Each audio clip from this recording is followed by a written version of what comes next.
I was doing prostration and he came in and he said, screaming at me, "What are you doing? Stop kissing the floor." It's not easy when your parents are screaming at you.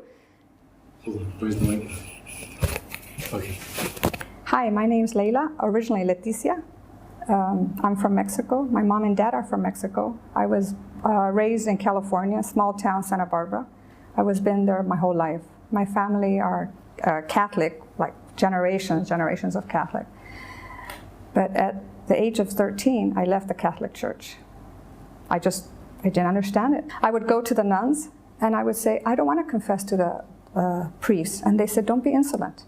I would go to the priest and I said, "Why can't nuns get married? Why can't you get married? It's natural." And they said, "You're being insolent." So I just had it. And my mom would drop me off in the front of the church and I would go to the back and I started going to different denominations. I was a Pentecostal. I was a born-again Christian. I was a Jehovah's Witness. I was a Christian Scientist. Literally, I was just looking. At 13, I was looking for something that was missing in my life. At the age of 17, I went to the University of San Francisco, and I met an American lady with a scarf. And I said, "Are you okay?" She said, "Yeah." I said, "Do you have cancer?" She said, "No." "Why would you say that?" And I said, "Well, your scarf, you're hiding your bald head." She said, "No, I'm a Muslim." And when she said Muslim, I went. And she said, "Why do you say that?" And I said, "I know about Islam." She said, "What do you know?" And I said, "I see them hitting themselves and the blood going." And she said, "No, that's not Islam." She gave me books, she gave me cassettes. And I was shocked. I never realized how beautiful the religion was. So one time I was at the university and I was running late for class.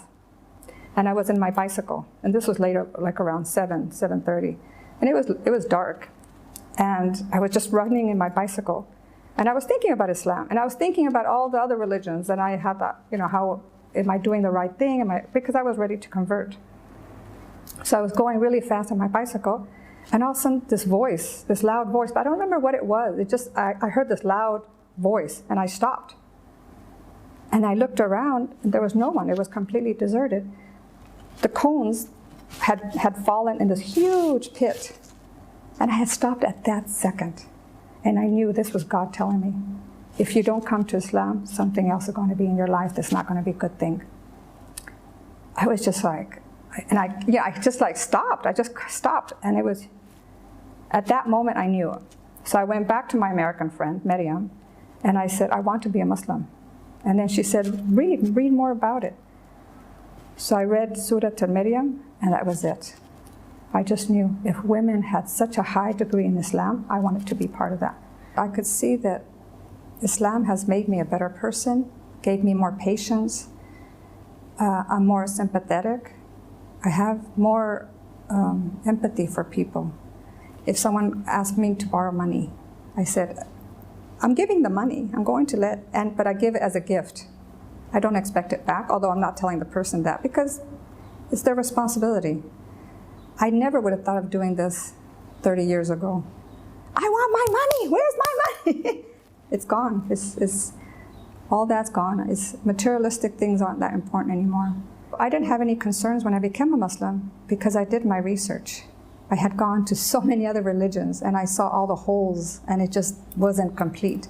So when I came to Islam, I did my research. I did my reading and asking questions, and anyone who would answer me was very helpful.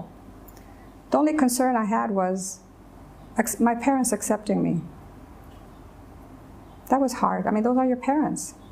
Those are the ones who raised you, and they felt like they did something wrong for me to go in a different path.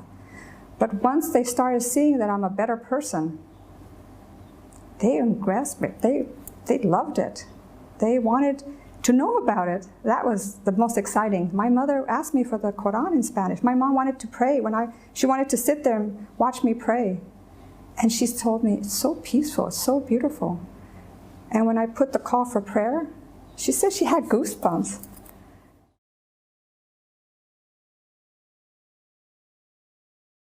Imagine having a chance from day one to start with no sins on your conscience. And you come with a clean soul because Allah guarantees that everything's forgiven. This is your chance to start and have a purpose in life.